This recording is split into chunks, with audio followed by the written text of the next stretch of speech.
Welcome to a new episode from English Plus Podcast.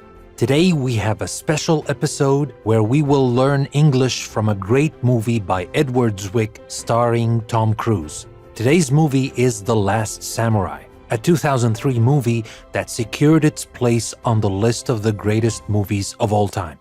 But we are not here to talk about the movie as much as we will try to learn English from some of the most important dialogues in the movie.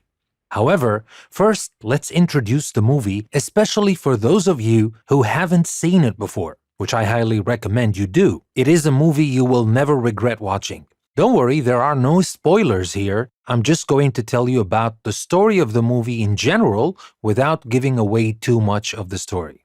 In the 1870s, Captain Nathan Algren, Tom Cruise in the movie, a cynical veteran of the American Civil War who will work for anyone, is hired by Americans who want lucrative contracts with the Emperor of Japan to train the peasant conscripts for the first standing imperial army in modern warfare using firearms. The Imperial Omura cabinet's first priority is to repress a rebellion of traditionalist samurai, hereditary warriors who remain devoted to the sacred dynasty but reject the westernizing policy and even refuse firearms. Yet when his ill-prepared superior force sets out too soon, their panic allows the sword-wielding samurai to crush them. Badly wounded, Algren's courageous stand makes the samurai leader Katsumoto, with the actor Ken Watanabe, spare his life. Once nursed to health, he learns to know and respect the old Japanese way and participates as advisor in Katsumoto's failed attempt to save the Bushido tradition. But Omura get repressive laws enacted. He must now choose to honor his loyalty to one of the embittered sides when the conflict returns to the battlefield. So, if you want to know what will happen, you will need to watch the movie. But now, let's focus on a couple of important dialogues in the movie and try to learn some useful English from them. We will start with a dialogue between Captain Algren and Katsumoto after they thwarted a ninja attack trying to assassinate Katsumoto. Katsumoto summons Captain Algren and they talk before they return the next day to Tokyo. What we will focus on in this dialogue is the use of the present perfect as we just talked about it this week in English Plus Podcast, and because there are some very good examples of the present perfect in this dialogue. I will be role-playing this dialogue with Ben so that you can have a sense of two people talking to each other. Captain Algren arrives and Katsumoto starts talking as he was admiring the blossoms announcing the coming of spring. The perfect blossom is a rare thing. You could spend your life looking for one, and it would not be a wasted life. Who sent those men to kill you? I'm writing a poem about a dream I had. The tiger's eyes are like my own, but he comes from across a deep and troubled sea. Was it the Emperor? Omura? If the Emperor wishes my death, he has but to ask. So it was Omura. I'm having trouble finishing the poem. Can you suggest a last line?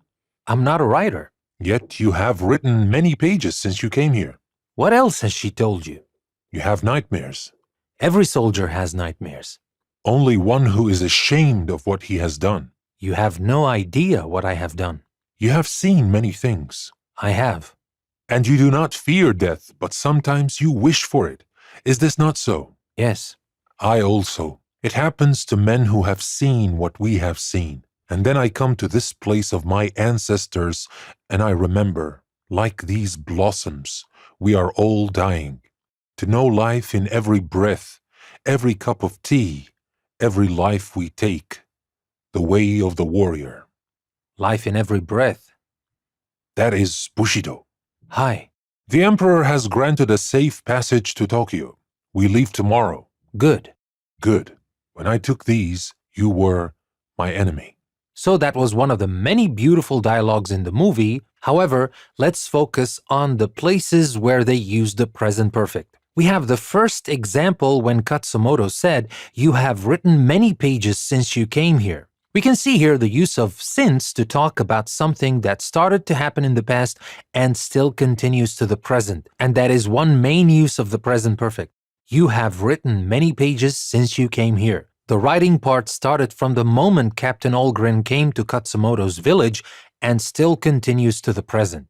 So we use the present perfect. Now, the other examples of the present perfect in this dialogue focus on mentioning something that happened in the past without specifying the time it happened in the past, and that is another common use of the present perfect. We have many examples of this use, like when Captain Olgren said, "What else has she told you?" When Katsumoto said, "Only one who is ashamed of what he has done." When Captain Olgren said, "You have no idea what I have done." And then when Katsumoto said, "You have seen many things," and Captain Olgren replies, "I have."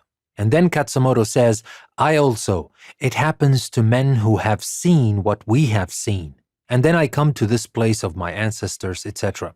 And then Katsumoto says, "The emperor has granted a safe passage to Tokyo. We leave tomorrow." So that was our first dialogue for this episode. Before we continue and talk about the second dialogue, let me remind you that you can find the show notes, exercises, PDF practice worksheets for the episodes we release every day on English Plus Podcast on our website, englishpluspodcast.com. You will find the link in the description of the episode. Also, if you like the content we're creating and you would like to support us to create more of the content you love, you can take the other link in the description of the episode that will take you to our Patreon page. You can support English Plus Podcast by becoming a patron of the show and help us create more episodes and reach more people. Now, that being said, let's move on and talk about the second dialogue for this episode from The Last Samurai. This dialogue takes place after Olgren and Katsumoto return from Tokyo with the Imperial Army on their tail. Captain Olgren, scouting the Imperial Army, starts discussing with Katsumoto. "I'd say 2 full regiments. They'll come in waves of 1,000 and they have the howitzers." It makes no difference. They will come and we will make our stand. "How many men will we have?" Maybe 500, like General Custer, huh? "There was once a battle at a place called Thermopylae. 300 brave Greeks held off a Persian army of 1,000,000 men. 1,000,000. You understand this number? I understand this number. For 2 days, the Greeks made them pay so dearly, the Persian army lost all taste for battle and were defeated soon after." What do you have in mind? "Take away the advantage of their guns. They're overconfident. We'll use that. Lure them close enough for a sword." You believe a man can change his destiny? "I think a man does what he can until his destiny is revealed to him." May 25th, 1877. This will be the last entry in this journal. I've tried to give a true accounting of what I have seen, what I have done. I do not presume to understand the course of my life. I know I am grateful to have partaken of all this, even if for a moment. So that was another great dialogue from The Last Samurai before the final battle. In this dialogue, I will focus on some key words and we will see what these words mean. The first word is regiment. When Captain Olgren said, "I'd say 2 full regiments. They'll come in waves of 1,000. And they have the howitzers." Now, a regiment is a large group of soldiers that is commanded usually by a colonel. And there's the word wave. In this context, a wave is a large number of people moving somewhere at the same time. Next, we have an interesting phrase when Katsumoto said, "It makes no difference. They will come and we will make our stand." To make a stand is to take a position for defense or opposition. Then we have a phrasal verb. When Olgren was talking about the Battle of Thermopylae, he said 300 brave Greeks held off a Persian army of 1,000,000 men. The phrasal verb is obviously hold off. If you hold off a challenge in a race or competition, you do not allow someone to pass you. Then we have 2 phrases when Olgren said, still talking about the Battle of Thermopylae, "For 2 days the Greeks made them pay so dearly, the Persian army lost all taste for battle and were defeated soon after." The first phrase is "made them pay so dearly." Pay here is used in a very special meaning. If you make someone pay, you punish them or make them suffer the consequences of their actions. The second phrase is lost all taste for battle. If you lose all taste for something, you are not excited to do it anymore, or you simply don't want to do it anymore because you are disheartened or demoralized. Next, Olgren said, "Take away the advantage of their guns. They're overconfident. We'll use that. Lure them close enough for a sword." First, we have take away. If you take something away from someone, you remove it from them so that they no longer possess it or have it with them. And we have the word overconfident. To be overconfident is to be confident without adequate reason or simply to be too confident, which usually leads to your underestimating your opponents. And we also have here the word lure. To lure someone means to trick them into a particular place or to trick them into doing something that they should not do. And finally, Algren said, "I do not presume to understand the course of my life. I know I am grateful to have partaken of all this, even if for a moment." We first have the expression we usually use to talk about the sequence of events in someone's life, and we use the course of his or her life. Here, Algren was saying that he may not understand the progression of events in his life, and he used the expression the course of my life to mean that. Then, for our final word for this episode, we have the word partaken, which is the past participle of the verb partake. If you partake in an activity, you take part in it. I hope you've enjoyed this episode and you have learned some English in the context of famous movies.